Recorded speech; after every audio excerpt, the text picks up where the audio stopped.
A vida adulta do Aedes aegypti dura em média 45 dias, e nesse tempo ele consegue gerar cerca de 450 ovos.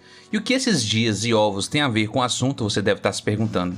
É que foi mais ou menos a quantidade de tempo que HighGuard levou até avisar que seus servidores seriam desligados. Infelizmente, é porque tinha menos players que um só mosquito produz de prole. Na internet podemos encontrar diversos motivos para o fim do jogo. Desde quem anunciou, um desenvolvedor desbocado nas redes sociais ou até o timing. Mas infelizmente algumas pessoas também colocam a culpa na arte do jogo. Então, de antemão, aviso que tentarei ser imparcial como geralmente sou nos vídeos. Tem algo que é muito comum na vida de artistas que estão estudando ou que desejam trabalhar no mundo dos games, é o doom scrolling durante horas do dia em uma certa rede social, o ArtStation. Ele é algo parecido com o Instagram para artistas visuais, só que ao invés de loirinho do foot ou mulher de biquíni, encontramos grandes portfólios, mas também tem mulher de biquíni no ArtStation. Enfim, quando o jogo é finalmente lançado, também é quando finalmente caem os embargos de NDA, que é um contrato que impede um artista de vazar o jogo no qual ele está trabalhando. E nessa época, o ArtStation estava transbordando de artes relacionadas ao HighGuard. E eu fiquei maravilhado pela qualidade dos artistas que estavam trabalhando nesse projeto. Imagens como essa me deixam muito curioso sobre o que seria essa jogabilidade. Contudo, uma coisa me deixou curioso. É como os personagens se pareciam e sobre os outros assets do jogo. Isso explica bastante o que eu quero falar. As artes têm um nível excelente e um bom gosto absurdo. O problema é que, tematicamente falando, era difícil encaixá-los no mesmo lugar. A tecnologia e a magia costumam brigar, principalmente quando ambas estão sendo usadas no mesmo mundo. Pegue exemplos conhecidos e veja como fica complicado fazer essa integração. He-Man, Warhammer, são poucos exemplos que fazem bem feito. Star Wars é um ponto fora da curva por ter chegado tão longe em relação à arrecadação. O gênero de alta fantasia, que é onde esse game se enquadra, quando mal utilizado, remove as restrições que tornam o mundo crível. Nesse caso, eu nem acho que de fato HighGuard faz essa mistura de forma tão ruim. Visualmente parece coeso. Porém, para quem vê de fora, sem muita informação, parece um pouco desleixado ter tanta coisa brigando por atenção.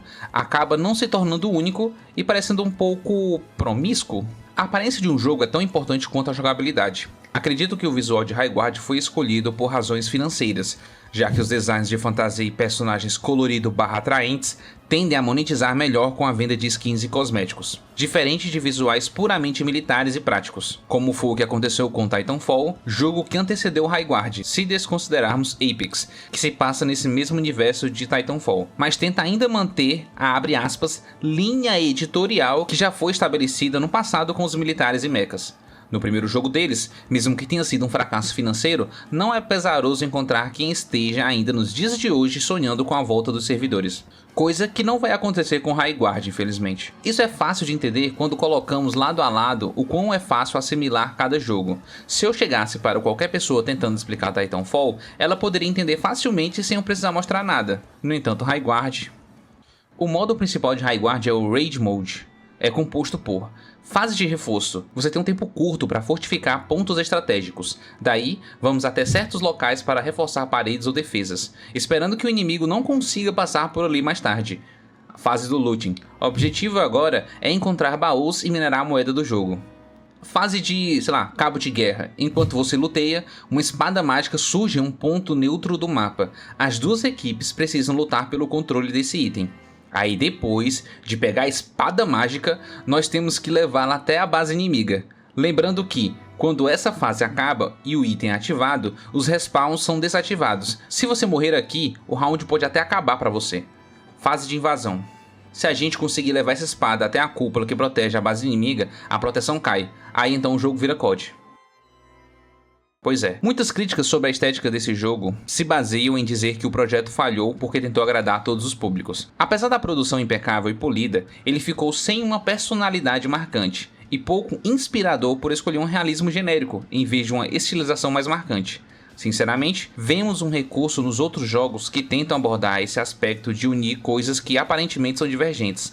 Esse recurso é usar cartoonização, a fim de desligar nossa suspensão de descrença. Caso você não esteja familiarizado com essa expressão, ela é um acordo tácito entre obra e público. Assim, você aceita algo irreal como se fosse possível para conseguir aproveitar uma história. Por exemplo, precisar de varinha em Harry Potter ou tudo no Overwatch é tecnologia. mesmo que não pareça. Eu, quando vi as artes, me sentia como se estivesse vendo o portfólio de um artista querendo emprego.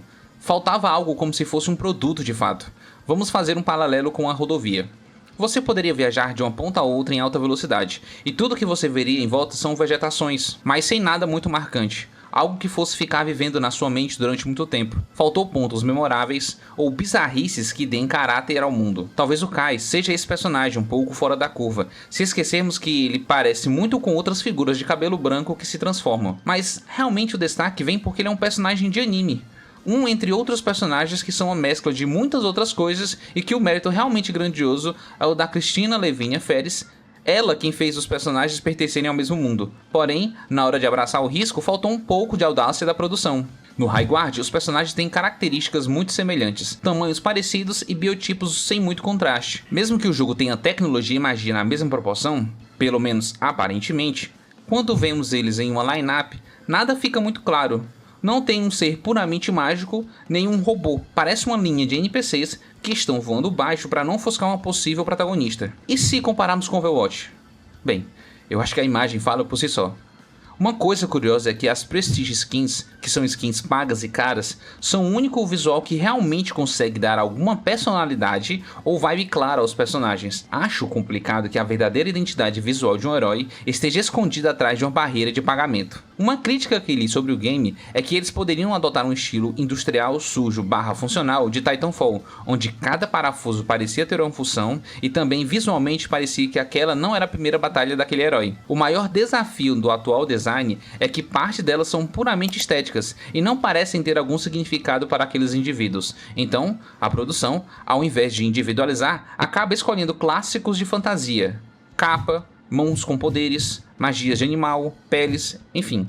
Sobre a questão de clássicos visuais, fica meio transparente a mistura sem critério. Uma personagem usa uma metralhadora moderna, mas veste uma roupa de odalisca que não oferece proteção alguma, quebrando a imersão e a lógica visual. E o protagonista? Sei lá, acho que vi ele em algum lugar. Jogos de extração e sobrevivência geralmente dependem de uma atmosfera de tensão, perigo e desgaste. High Guard é visualmente limpo demais. Os cenários e personagens parecem novos, recém-saídos da fábrica. Isso remove o senso de história do mundo.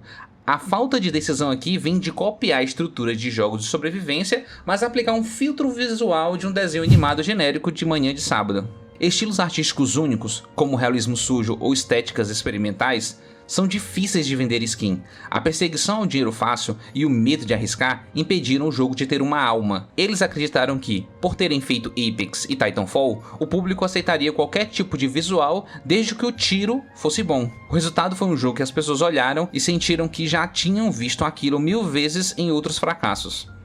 Para que High Guard saísse do território do padrão da indústria e alcançasse uma originalidade real, o jogo precisaria de uma revisão de estética e funcionalidade. Algumas coisas que poderiam ter sido adotadas são consertar a magia. Por exemplo, ao invés de invocar um cavalo espectral, o personagem deveria ter mutações, próteses ou uma magia que justificasse a sua movimentação. Desgaste de combate. As armaduras e roupas não deveriam ser engomadas e brilhantes. Deveriam ter arranhões, sujeira nos vãos das placas e remendos de couro, mochilas, símbolos religiosos ou mágicos, etc. Em vez de aço escovado, usar materiais como escamas, alguns power armors ou uma armadura com presença de madeira. Isso cria uma estética mais arriscada e é muito mais original que a alta fantasia padrão. Cada personagem deveria parecer que pertence a uma cultura diferente do mundo, não apenas soldados com poderes diferentes. Um herói deveria parecer um nômade do deserto, outro mergulhador. Enfim, se concorda comigo ou discorda, você pode deixar nos comentários e segue o canal.